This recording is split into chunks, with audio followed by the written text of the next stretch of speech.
Intesa San Paolo e Confindustria Piccola Industria hanno sottoscritto un nuovo accordo con durata triennale per il rafforzamento della competitività del sistema delle imprese, in continuità con una collaborazione che si rinnova dal 2009. In questa delicata congiuntura economica, caratterizzata da una ripresa ancora a ritmi insufficienti, il nuovo accordo punta ad accelerare gli investimenti delle imprese che devono sfruttare tutte le opportunità offerte dal Piano Nazionale Industria 4.0.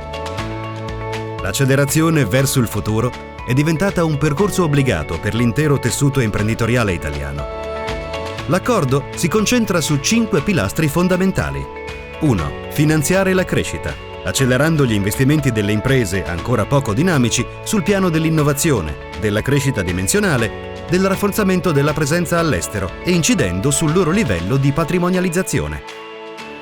2. Valorizzare il capitale umano presente nelle aziende, accompagnando l'impresa in un percorso di trasformazione culturale e digitale. 3. Potenziare la creazione di ecosistemi fra imprese, stimolando le aziende a connettersi con partner anche in mercati lontani, riorganizzandosi in ottica lean e lavorando in filiera, per essere sempre più vicini al cliente con prodotti customizzati capaci di anticipare le esigenze del mercato. 4. Favorire la nascita di nuove imprese, per la creazione e lo sviluppo delle imprese del domani. 5.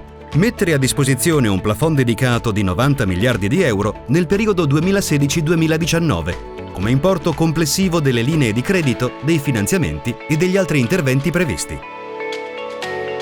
Attraverso l'accordo Progettare il futuro, Intesa San Paolo e Confindustria Piccola Industria hanno strutturato un percorso modulare che assicura continuità di intervento e azioni dirette sul territorio finalizzate a supportare l'accelerazione, la trasformazione digitale e la competitività del sistema industriale italiano.